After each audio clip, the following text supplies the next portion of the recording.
l'accession en R1 acquise la saison dernière, l'équipe première des Portes de l'Entre-deux-Mers se devait d'éviter de faire un passage express au plus haut niveau de la Ligue.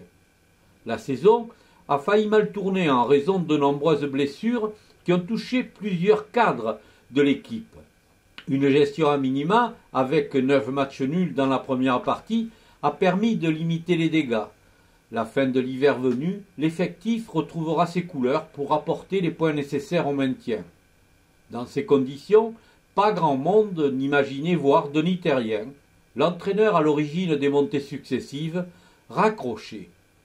Un choix de vie a guidé sa décision. C'était un choix familial parce que ma femme était en mission sur Paris, elle avait une mission de 2 ans, c'était prévu qu'à son retour, voilà, on se consacre un petit peu à nous, qu'on ait un peu plus de temps pour nous, et on a un projet aussi en commun de faire un beau et un long voyage.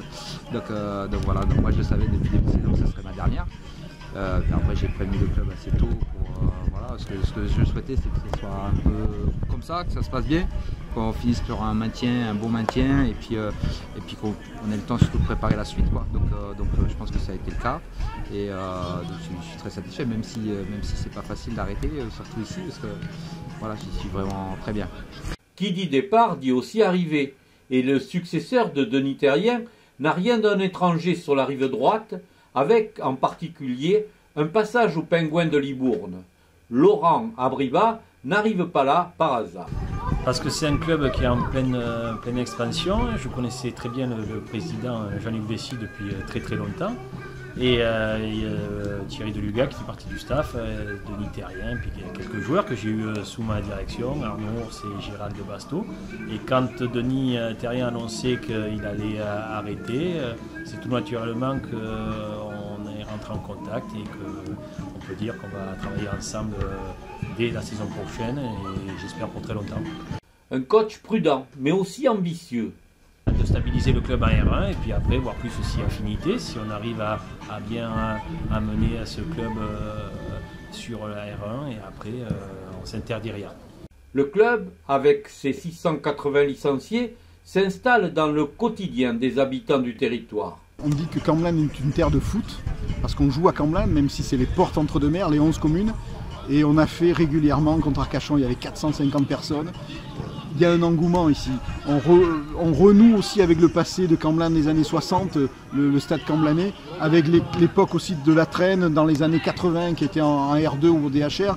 Donc oui, je vois les gens les plus âgés m'interpellent, discutent sur le marché de Camblin, sur le marché de la Traîne le dimanche. On parle des matchs, on parle de la R1 et avec cela, on parle de l'ensemble du travail. S'il souhaite développer un projet ambitieux, un club sportif doit compter impérativement sur le soutien des collectivités locales. À partir du moment où il y a de beaux équipements et qu'il y a de beaux résultats, automatiquement les habitants s'intéressent au club, s'intéressent aux résultats.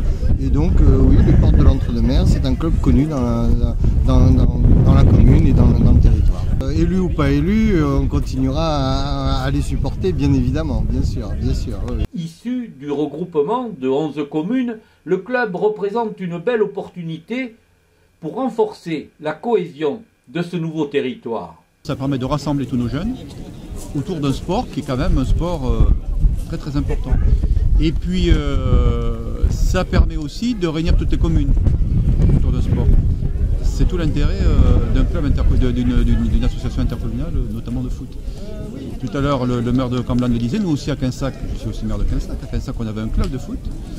Et c'est vrai que le fait de s'associer tous par rapport au foot, c'est quelque chose de très important.